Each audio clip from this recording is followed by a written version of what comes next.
If only they knew, the hub for young business minds.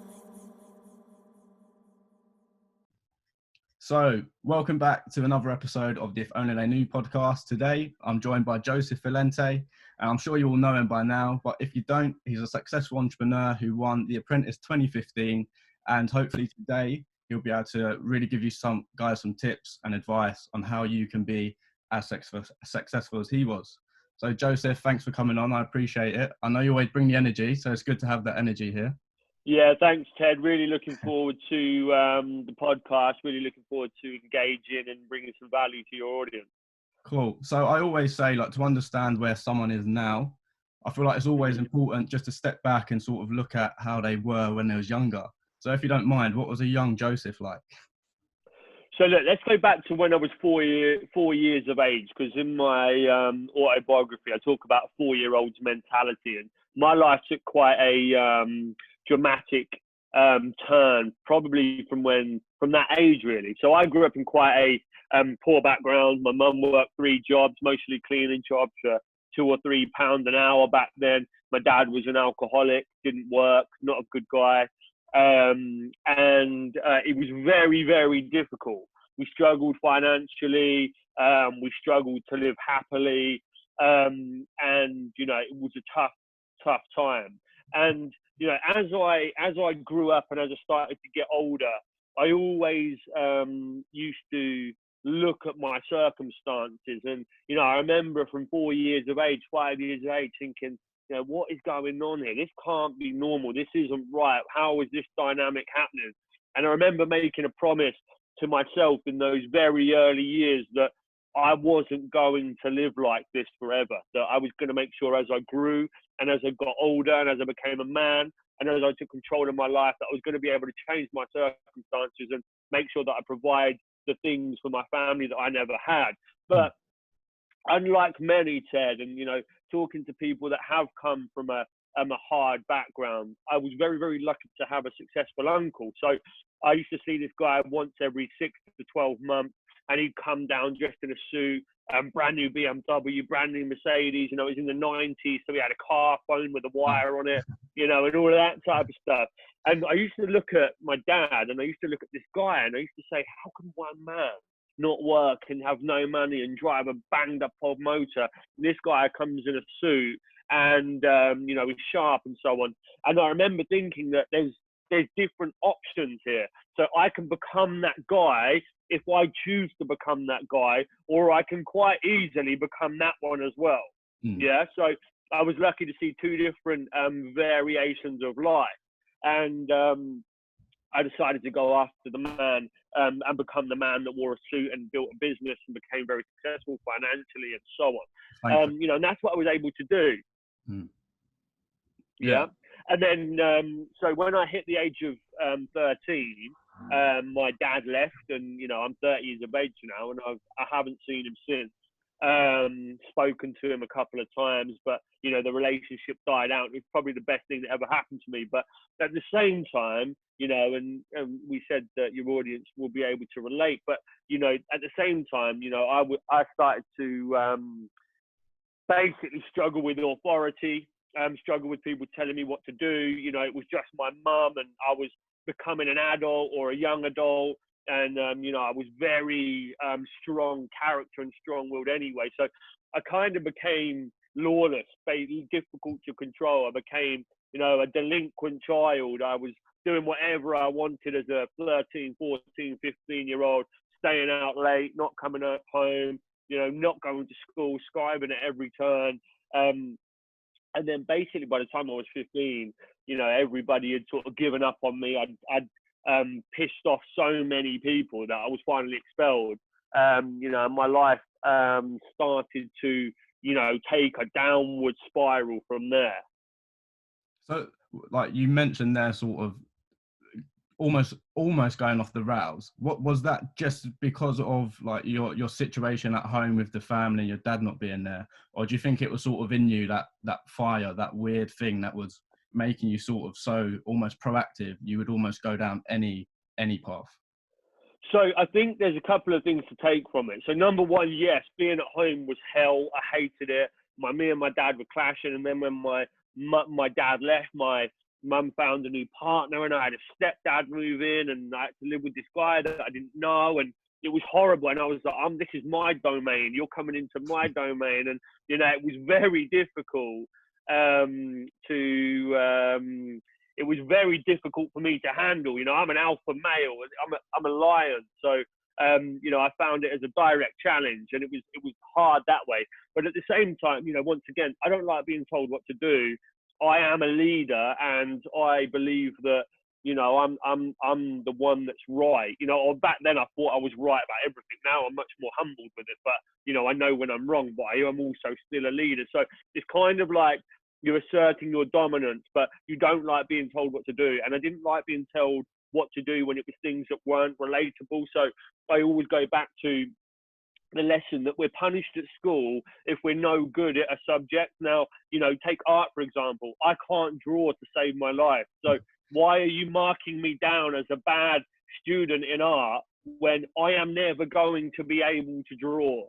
Stop telling me I'm a DF student in art when I can't draw a stick man. You know, so it's kind of like, you know, what are you wasting my time for? Why am I coming here? And that's what I found very, very difficult to comprehend. You know, don't waste my time. Use my time wisely, and let me go and do the things that I am good at. So I didn't like authority. I didn't like being told what to do.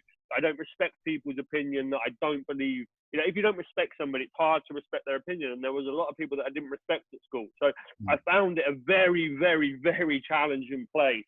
But I do believe the entrepreneurial streak and the alpha and the leader comes out in that environment, but also the challenging home environment also kind of made it very, very difficult for me at the same time. But, you know, these aren't necessarily negatives.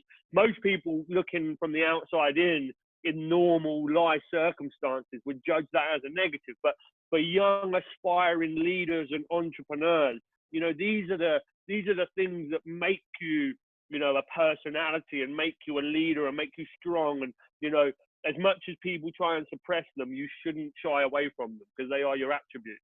No, definitely. But you mentioned there, it's a bit of a hefty question to get into, like so early on. But like with the education system, you didn't feel like it fitted what you wanted. And I guess millions of other young kids are feeling that. So how do you think, or do you think that the education system should change in some way? And if so, how? Like it's a bit of a hefty one, but let's get into it. No, it's a great question and a very relevant one. And, you know, it's basically, for me, I understand what they're doing with it, right? You've got to educate that many people. They try and create a one-size-fits-all strategy. Yeah. So you bring people in, you know, this will work for 80%, but the 20%, you know, they're not really going to fit the system and so on. So do we tailor the system to fit these 20%, or do we just keep churning it through? And if they're no good, move them on. I think since I was at school, they've become a lot more flexible, and there is a lot more support around vocational and construction and practical lessons and skill sets and so on. It's not just about uni anymore. And if you don't go to uni, you're no good. You know, people can make a lot more money in construction and so on. So I do think they're trying to make it better, but I think it's you know, it does need to be tailored. But then at the same time, you look at it and say, okay, well, can we actually tailor it on the size of the challenge that we have? You know, how many people have we got coming through, and can it be specific? It is a difficult challenge, but they do need to work with kids. And I think, you know, if kids aren't specifically good at a subject, then just stop penalising them for it. Because then when you hit somebody like me negatively, or back then specifically, it only ends up having a negative effect. And then you just, you know, you fight back in many other ways. Yeah, I guess like you said, if you are in the 20%, naturally you will become an outcast because you're not like the rest of the school and you get penalised. But what was it for you that you said you didn't like art, clearly, but what was it for you that what sort of pushed your buttons? What made you think, oh, I love this? Was it the business side of things at school, or was it a specific subject? Well, I never actually made it to the year where you did business studies. I was kicked out before I got to that bit. I think that was at the beginning of year 10 when they allow you to do business studies, and I was gone just at the end of year 9, I believe.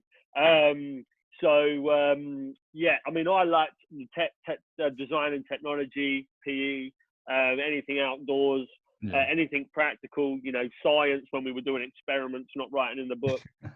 Anything that I didn't have to write or sit still. You know, I've got ADHD. I can't sit still, and you know, I don't learn in a textbook way. I learn much more visual, audio, and practical. So, you know, it was just difficult. It was just so difficult. So anything practical I enjoyed, and anything that was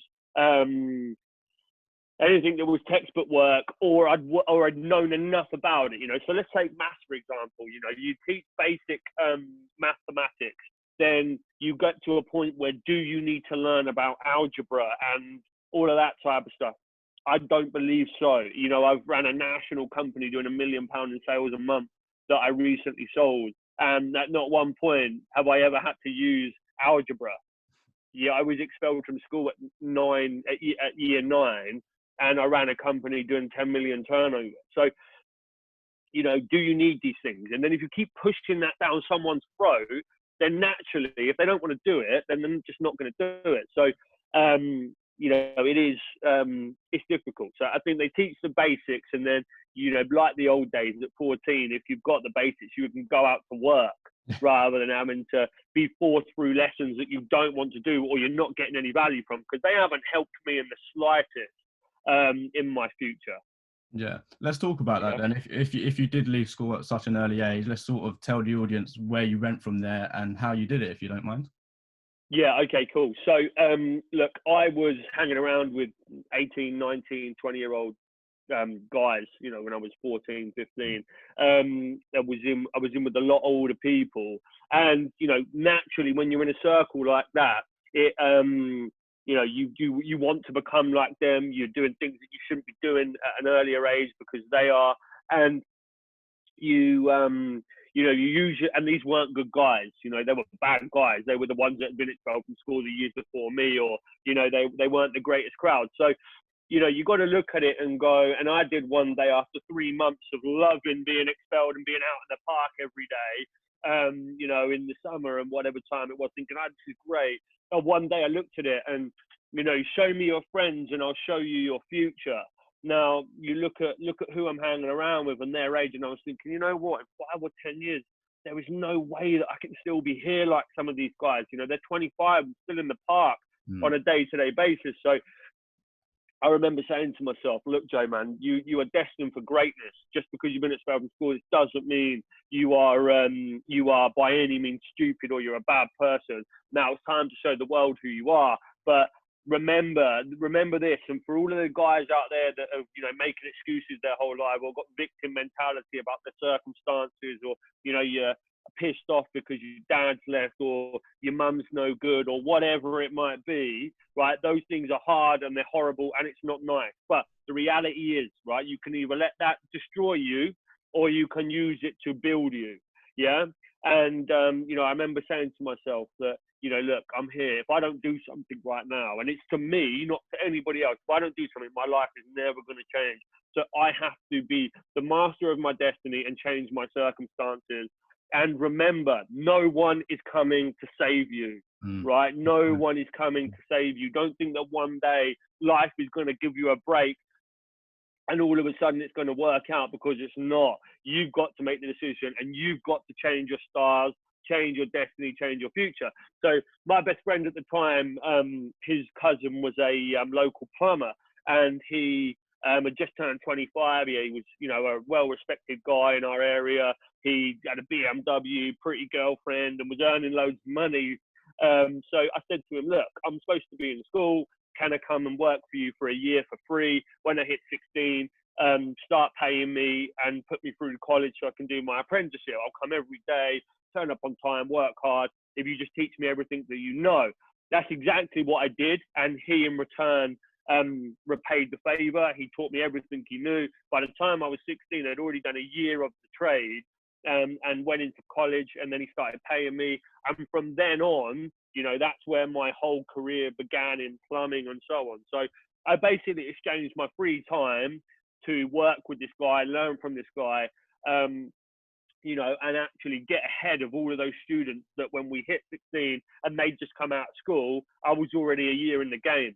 So I knew much more than they did, which meant I was able to go through college much faster, get more money, and so on and so forth. Yeah. So for the people listening to this that are thinking, you know what, I don't really have the qualifications, but I want to get in a specific thing. Would you advise just sort of going out there and, like you did, just getting work experience or just life experience under your belt as well? Without a doubt. You Yeah. know what? I'm an employer, right? So I'd look at somebody and they come to me and they go, "Well, listen, I want a job." I say, "Okay, no problem. What have you got to offer me?" "Well, I just want the job." "What have you got to offer me? Why should I give you the job? You come to me, you want the job, you want me to pay you. Why?" "Oh, well, I'm going to be good at this, I'm going to be good at that, and blah, blah, blah." Well, there's hundreds of youngsters out there, right? Thousands of youngsters that want apprenticeships or they want opportunities, right? You've got to look at this in everything in life. You have to look at it and say, right, okay, what's going to make me stand out from the crowd? Yeah, why should he pick me over everybody else? The simplest way to get ahead is to do what the competition won't do. You put yourself against 1,000 other 16-year-olds and they all want to get paid immediately without any trial, without anything like that. And you say, "Listen, I'll come into a month for free, show you how good I am." Right? You exchange that 1 month. I did 12. You exchange that 1 month, right, to show that guy how good you are, and you work your ass off, and you make sure that you're so committed. You don't stop. You don't eat your lunch. Right? You move. You work on the go. Limited toilet breaks. No fags. Get off your phone. Do the job. Right? Then he's going to take you on because he's going to see, man, this guy wants this. Right? So I'm going to give him the job. But you're not entitled. Nobody owes you anything. Right? You have to earn it. And if you're down and out and you're on your ass and you haven't got shit to give, but your free time, then I suggest that's exactly what you do. Yeah, and I guess now it's a good point. And I guess now with social media and almost the world at your fingertips, it's probably more easier than ever to sort of just get out there and either learn something or do something or put something into practice. It's so easy because it's all in our phone. Yeah, and what you really got to tap into. It is so easy, right? But you know what lets most people down is they're just not committed. So you got to tap into that burning desire. You got to find it. Like mine stemmed from never ever wanting to live how I lived growing up, right? And that madness, that burning desire is still in me, right? But that burning desire is what drove me every single day. It was like I was obsessed with it. Yeah, I was obsessed. And that's what got me going, you know. And you got to think, if you're coming up against a guy like me and I'm your competition, are you going to win? Yes or no? How far are you prepared to go? You know, Will Smith says a very famous quote. It's that he's either getting off the treadmill first or I'm going to die on a treadmill, right? If you're racing against somebody, he's either getting off or I'm going to die. It's really that simple. That's the kind of work ethic that you've got to have if you want to be number one in anything that you do. Yeah, especially now with obviously the current situation with the lockdown due to the coronavirus. A lot of people are using it as a way to sort of chill out a bit. But what would your advice be? Would it be get out there? Well, obviously you can't get out there now, but like I said, use your phone and sort of do something to get ahead when the time's right, when the lockdown's over? Or would you advise? Yeah, so I run a coaching business now, and I coach in construction as one of my businesses. So I speak to a lot of those guys on a weekly basis, and on our coaching calls. And some are retracting and they're waiting, and they say, you know, I'm not doing anything until it gets back in. And my advice is, listen, you need to be planning now, not doing it when the world starts again. You need to be planning. The world's going to change. It's about adding value to your customers. It's about getting ahead of the competition. It's about looking at your model, refining your model, seeing what options there are out there. I think, you know, for young guys looking for opportunity, you've got to be thinking about what people are going to be able to buy from you or what value you're going to be adding to them in their home. Right, this podcast, for example. Yeah, if I was out day to day, you're going to struggle to pin me down more. But now I'm here, I've got lots more free time. You should be able to pick up a lot of guests this way. You know, we're both sat in our homes doing this podcast right now. So this is going to be adding value to you. It's going to be adding value to me. It'll add value to your audience. So, you know, what else can you do like this? It's going to be adding value. You know, if you're into computer games, are you into computer games? Slightly, not so much anymore. It used Well, to be, yeah, definitely. nah. So if you are maybe like I'm not either, but one thing that's in my mind all the time is an esports league. How many Mm. kids are at home right now? Like esports is going to be huge. If you go and get £1,000 prize money and you say, right, if you've got a big network, how connected kids are these days. Different from when I was at school. How old are you? I'm 22.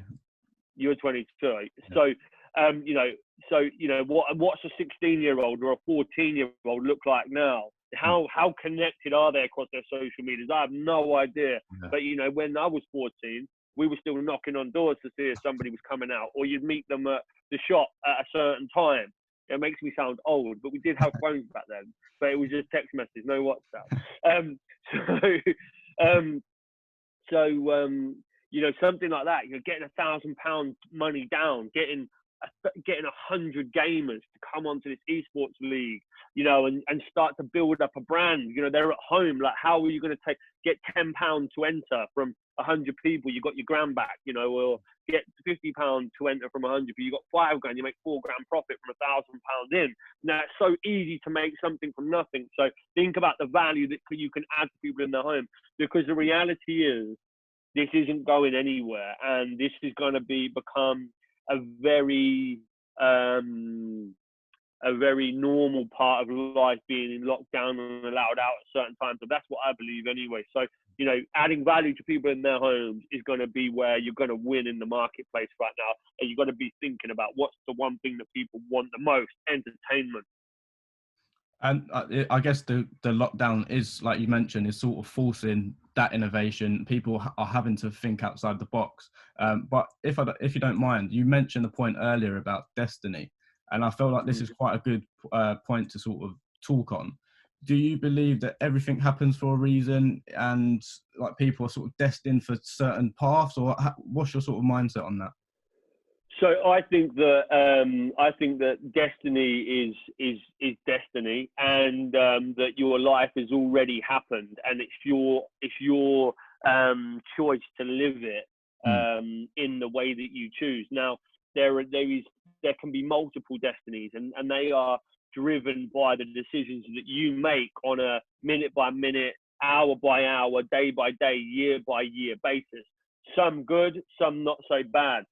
Does having that destiny or opportunity for different destinies mean that whatever happens, you're going to end up in the final destination anyway? Then yes, I think so. But you've got to be in the right mindset, in the right thinking, and trying to go down the right path to achieve your full potential. But I do believe we have a destiny, and you need to believe you have a destiny to actually have any type of destiny. If you wake up thinking that life is life, and we've just been put on this planet to conform and live some bullshit 9 to 5, and just have an average, boring life, then great for you. But the reality is, you need to tap into your higher self if you ever want to try and have a destiny that will be echoed throughout the ages and remembered through years and years and years when you're gone. And that's what excites me. The world will remember my name when I'm not here. I don't quite know how yet, but as the years have gone on, my profile was raised, and I used to say this stuff when I was a kid. So, it's about believing that you were sent here to do something special. If you believe that you were just here and you think this is just normal and this is just life and, I'm here, then you ain't going to change the world. It's that simple. So it all starts with your own mindset. One thing that sort of made me think that I do believe in destiny is, whilst looking at your story, would you mind saying how you come across like the application process for The Apprentice? Was it online? Was that right? Yeah. So do you believe in the laws of attraction? I do, yes. Yeah. Yeah. Okay. Do you know what it is? Yeah, like when you sort of, you almost can manifest things by just sort of either believing it truly or sort of mentioning it. Exactly right. Yeah. So basically manifesting your outcomes, sending positive thoughts into the universe. So you attract what you become. Like attracts like. If you see it in your mind, you can hold it in your hand. So I'm a visionary, and I believe that I can, laugh if you will, but I believe that I can see into the future.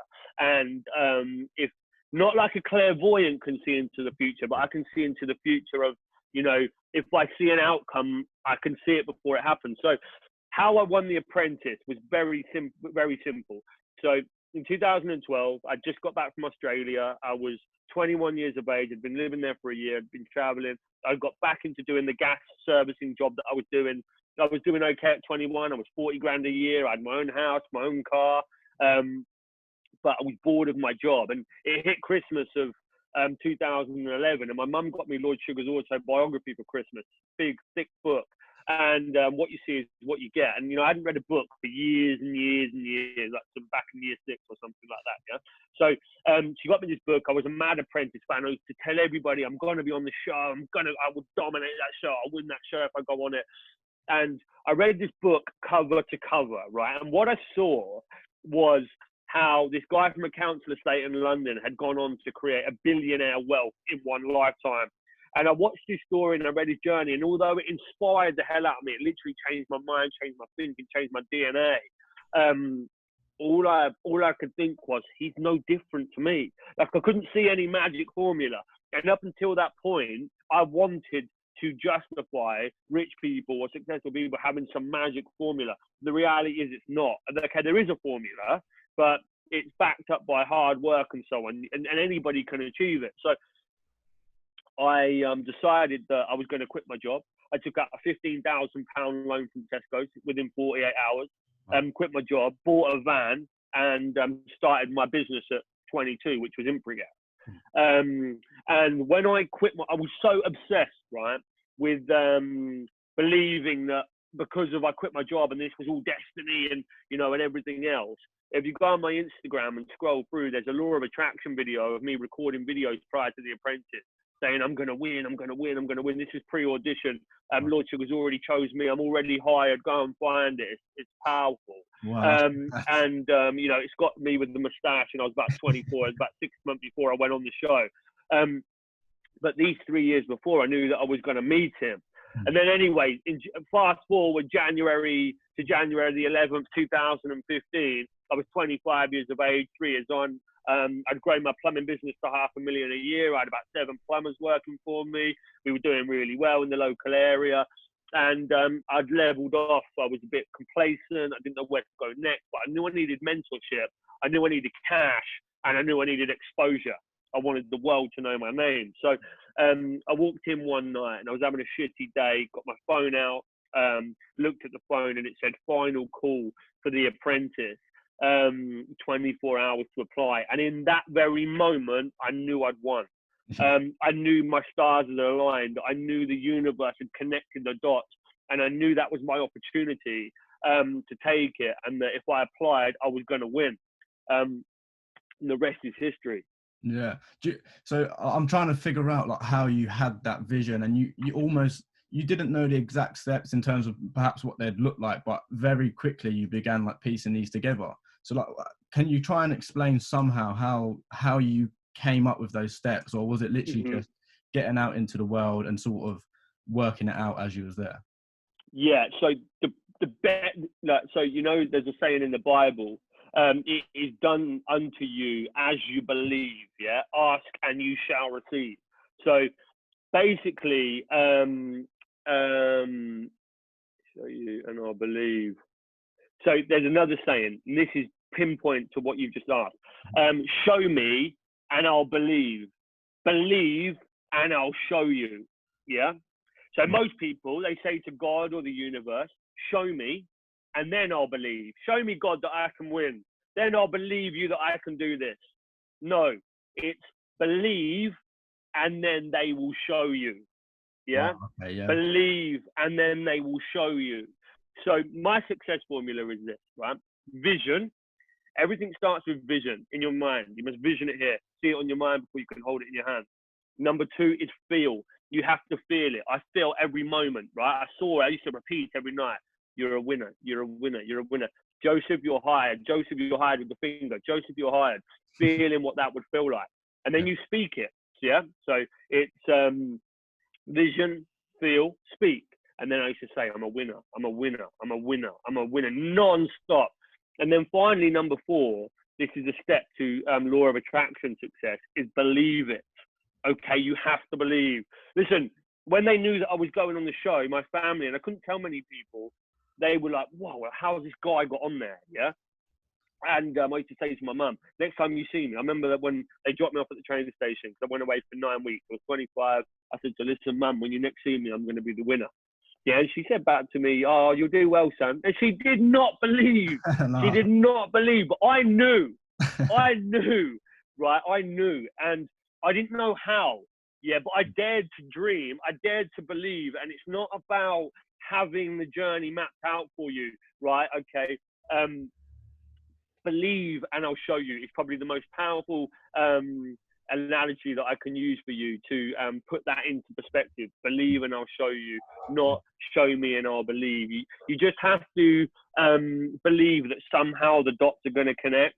You know, and when I tell you in a little bit about all of the things that I've achieved #1 spotting over the years, since I learned that strategy, you'll be blown away with I've cracked a secret formula to success, and that anybody can replicate it if they follow what I do.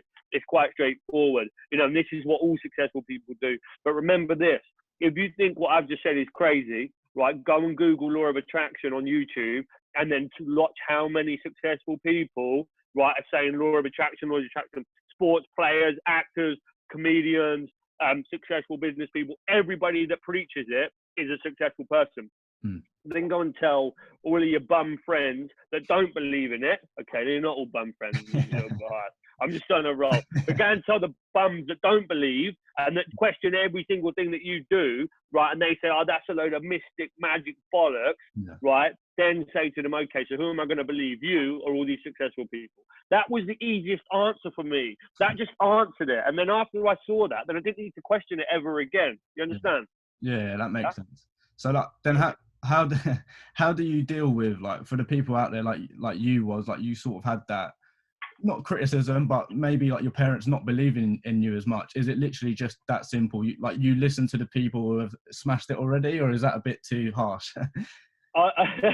Yeah, listen to the people that have smashed it already. Yeah. My mum doesn't believe like me, and she knows she doesn't. Yeah. Right, so this is why I say even after I won the Apprentice, launched the #1 best-selling book, got into Forbes in Europe out of 16,000 people, all of these things I did, she still don't believe the law of attraction works. I can't convince the woman, you know. And you know what? You get to a point where you stop trying. Yeah. Because I give a shit about this stuff, right? It's each one teach one. Reach back, pull someone else up. This is why I'm telling you with such passion, because it means so much to me. But if you don't want to listen to it, then switch off now and move on. I haven't got time to talk to people that don't want to know. If you care and you listen, I'll teach you everything that I know, right? But if you don't, then move away. It's that simple, right? You don't try and convert. I used to try and convert everybody. Okay, I was like, wow, man, like I've come on this seat, like, listen, like I can change everybody's lives with what I've learned. Listen to me, listen to me, listen to me. And people just didn't listen. I was like, what am I wasting my energy for on you guys that don't listen? But to answer the question more specifically, how do you deal with people that don't believe? You know, you just have to take an attitude of like what? What do you mean I'm not going to do it? Like, there's not even an option for me to lose. What do you mean this isn't going to happen? Like, I don't comprehend loss. I don't comprehend failure, you know. And people say, well, did you really believe you were going to win when you went on to the, did you really believe? Like, as if they would never believe. Did you really believe? Yeah. What, you think I'm going to enter into a competition that I don't think I can win? Yeah. Right? Does Usain Bolt go and run a race that he thinks that he's going to come third in? I mean, what do you mean did I think I was going to win? If you enter into anything in life without the 100% winner's mentality, then you're a loser already, right? You're going to lose if you don't think you've already won. Simple, right? Yeah, that makes sense. So how was the actual Apprentice? I feel like it'd be rude if we didn't cover it, but how was that whole process? Like, it was, I guess, without sort of playing it down, in your sort of path, I guess it was just another stepping stone, albeit a big one, but I guess for you, it was just another stepping stone to get to your goal. Yeah, and you know what? It is more like that now, and I don't want to play it down because, you know, it was, for me at 25, coming from where I'd come from, it was like winning the World Cup. Yeah, it was like, holy shit, like I've won like the biggest business competition out of the whole of the UK, out of 60,000 people, you know, the largest TV cash prize still to date. And I had a billionaire business partner at the age of 25, when 10 years before I was expelled from school. That's why my book's called Expelled from the Classroom to Billionaire Boardroom. the main thing for me was I knew I was going to do it, and once I won, it was a sigh of relief to make me realize that I'm not crazy and that I achieved the biggest thing that I thought I could ever achieve. That was like the ultimate, right? Once I've done that, it was like, whoa, what else could I do? And to be honest, since then I've found myself trying to feed that buzz. Like, what else can I achieve now? Like, that was the biggest thing for me. So how much bigger can it get? So, you know, it was an incredible win. It was life-changing. It showed a lot of normal people that it doesn't matter where you come from, you can win against all odds if you believe, you work hard, you've got passion, and you listen and you take things on. You know, you can beat any university body or anybody that thinks they're intellectual or anybody that thinks, you know, it doesn't matter where you come from, and you prove all of those haters wrong. So that should be the lesson from that. But, you know, you can become anything that you want to be. And from that moment, I realized that I could do anything that I set my mind to. So, you know, that was probably one of the biggest things I took from that. Well, because it was quite a big experience. Obviously, like you mentioned, it's a fantastic achievement just to get on the show, let alone to win it. But was there, you sort of touched on this, but was there a dip afterwards where it was like, oh God, I sort of had it all for that moment, and then now you're sort of back to reality after having that celebrity life? Yeah, I mean, massively. So you've got to think, right? Once you go from normal life, and this is what it's like, right? It's not Hollywood stardom, yeah, but it's pretty damn close for a while, for a short period. So, you know, I remember when it lands on TV, it was like October the 1st, because it goes on for TV for 9 weeks prior to you winning at the end, right? So, you know, I was 25, and then all of a sudden, I'm on TV. Everyone's, oh my God, you're on The Apprentice. Wherever I went, everybody was having pictures, wanted to talk to me. Women galore, right? It was I was going into nightclubs in London. I was from a village in a city called Peterborough. Yeah. All of a sudden, I'm VIP walking into the top nightclubs in London. You know, having VIP with just sitting there with loads of women around me, and you know, and I was, you know, I openly went on that show saying I wanted the girls, cars, the power, and the money. So yeah, I'm not going to hide that I didn't like that. I loved it. It was amazing.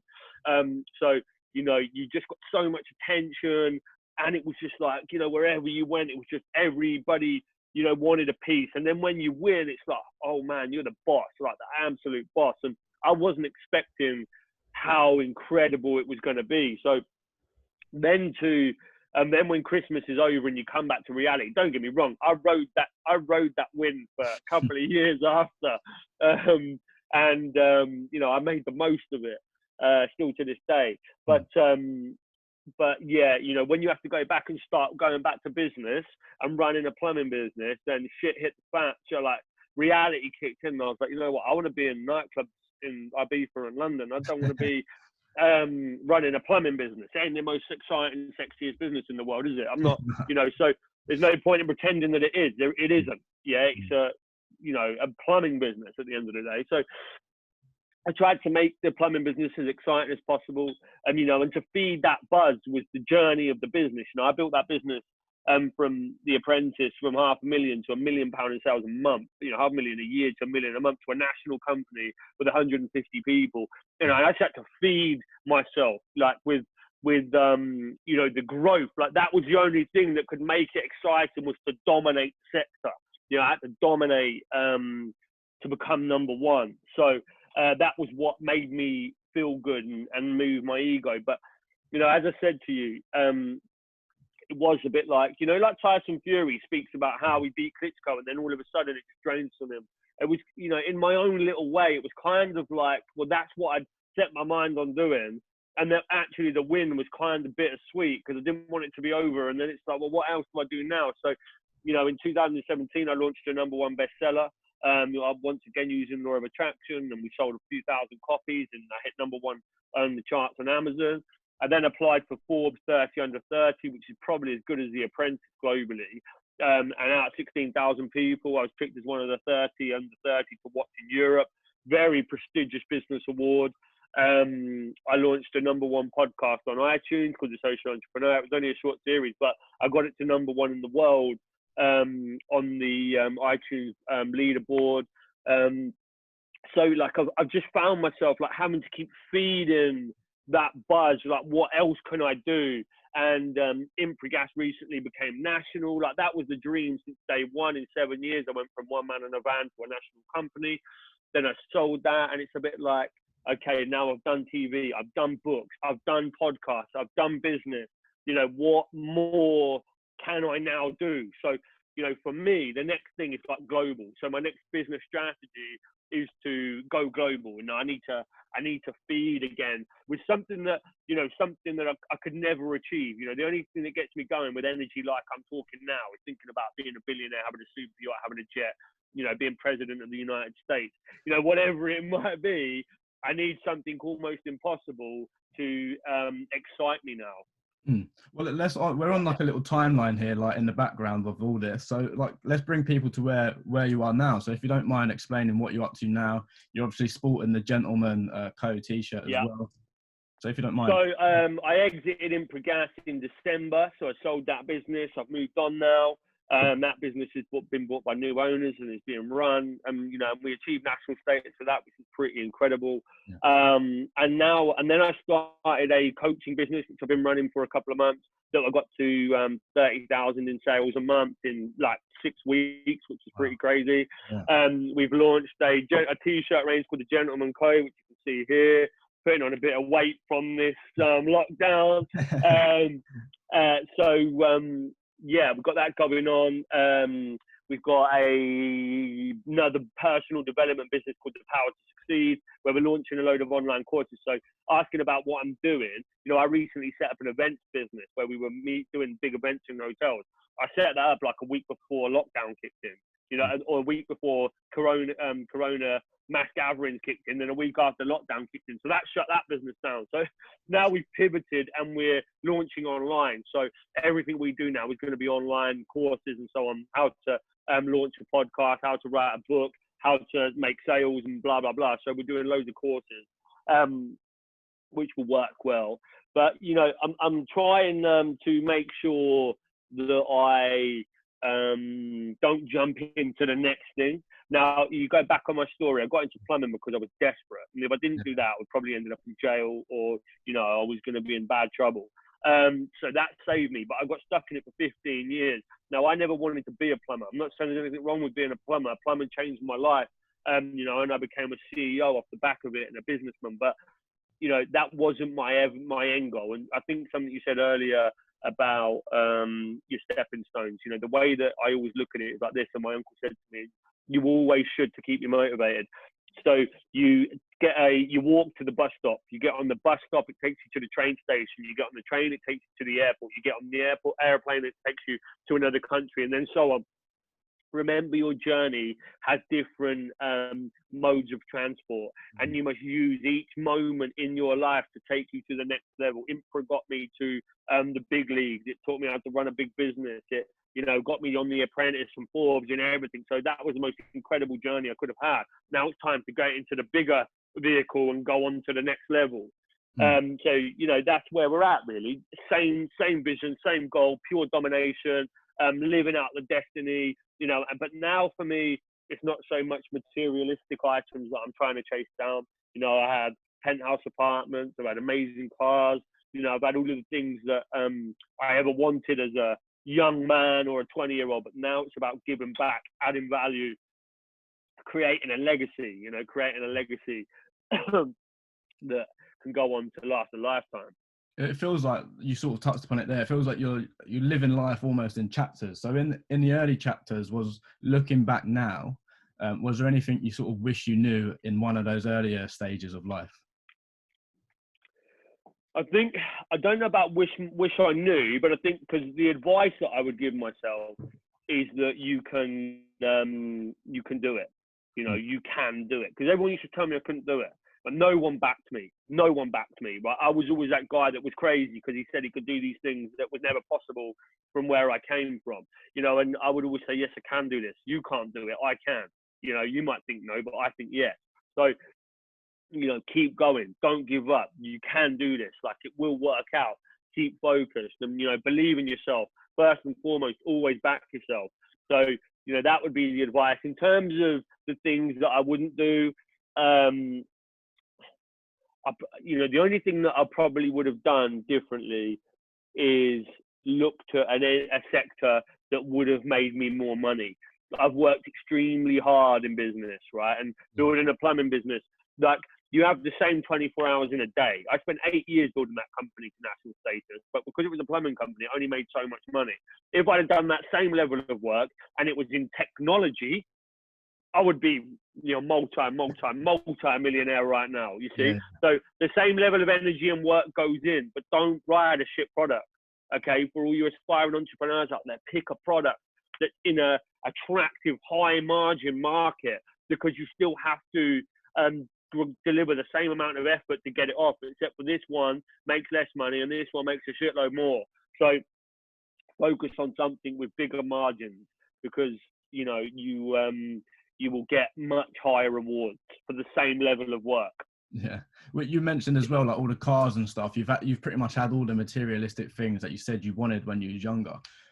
Obviously, some people are starting to like frown upon that sort of lifestyle, like buying cars, buying expensive things. And I see a lot of people, maybe it's just because I'm in that like world online, but a lot of people like invest your money.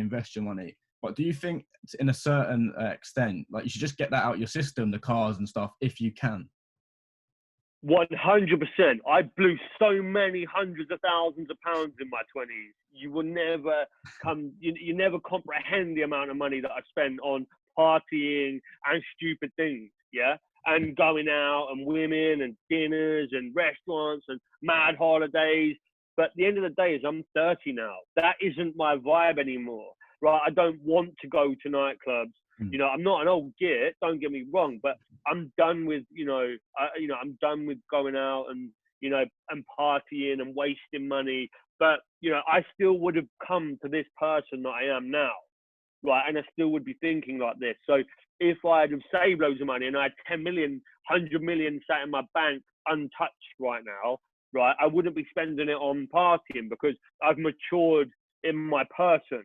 And then it means that I would have missed all of that time, right? If I'm sat here with 1 million, 10 million or 100 million, right, then what am I going to do with that money if I can't buy that experience back?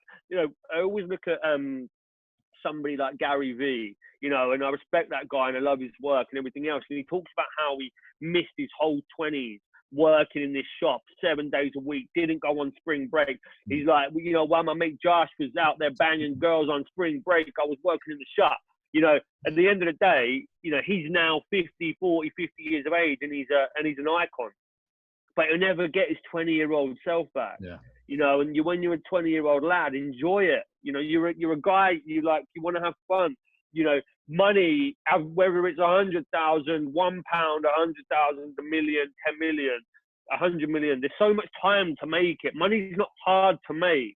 It's just the people make it hard to make. Money's easy to make, but don't have it sat in your bank, taking away from experiences. I'm ready to knuckle down much more than I was now and build, because I got it out of my system. So long answer to that question, I know. But to my advice would be to enjoy yourself, right? You're not going to get 100 million in the bank and then go, right, I'm 40 years of age now, I'm going to go and start partying and everything else. Well, that does happen to people. And they have midlife crisis because they didn't get it out of their system. To get it out of your system and get yourself to a point when you're ready to go by the time you're 30, and then you're really ready to build. Use your 20s to hustle hard, make as many mistakes as you can, enjoy yourself, enjoy that time. 30, knuckle down, grind, and then 40 years of age, you're ready to retire. Not that I'd ever retire, but you're ready to retire, I feel like I've definitely got a midlife crisis coming, so I'm so boring, but I'm prepared for it. I'm prepared. Good man. Okay, cool. So I've heard your 3-step philosophy: create, maintain, and essentially continue to grow. So what is next for you? How will you continue to grow? So for me, it's about creating an online business that is around supporting people in personal development that relies on automation as the focus. So now I want to build a business that doesn't rely on me to run it, and something that's timeless in its approach. So working on that, because that will continue to build wealth, and focusing on property empire. I do want to now drive my personal brand again, because I took major sacrifices to to grow that company nationally. It meant I stopped social media for like 2019, 2018. I was off it pretty much. I was just building. So now it's about personal brand. I've got a really sick idea for a new business TV show that I want to launch, and I'm just biding my time really to get that out there. No, you're smashing it, mate. So final question, when it's all said and done, what do you want your legacy to be? I want my legacy to be, when people look at my story, it inspires them to believe that they can become whatever they want to be. One of my favorite quotes of all time is, whatever the mind can conceive and believe, the mind can achieve. And just looking at somebody like me that's come from where they've come from, I hope a youngster picks up my book, or when I'm 70 years of age, like Sugar, and pick up his book and they go, man, this guy has done incredibly well, but he came from the same place as me, so if he can do it, so can I. And that inspires the next generation, and knowledge gained should be knowledge passed. No, definitely. I appreciate your time. Like I said, it's been a pleasure. Plenty of wisdom bombs being dropped here. So thank you so much for coming on. Is there any final words? And I'll put all your apps and stuff in the show notes anyway. Yeah, excellent. Just once again, just believe in yourself. It's all down to you. You've got to be your biggest backer. If you don't believe in you, no one's going to believe in you. And you only limit your own success by your own beliefs. So make sure that you believe you can be bigger and better and bolder and stronger than you could ever imagine, and you will achieve it. Yes, I feel empowered now. So thank you, Excellent, mate. man. It's been a pleasure. Thank you, mate. Cheers, buddy. If only they knew, the hub for young business minds.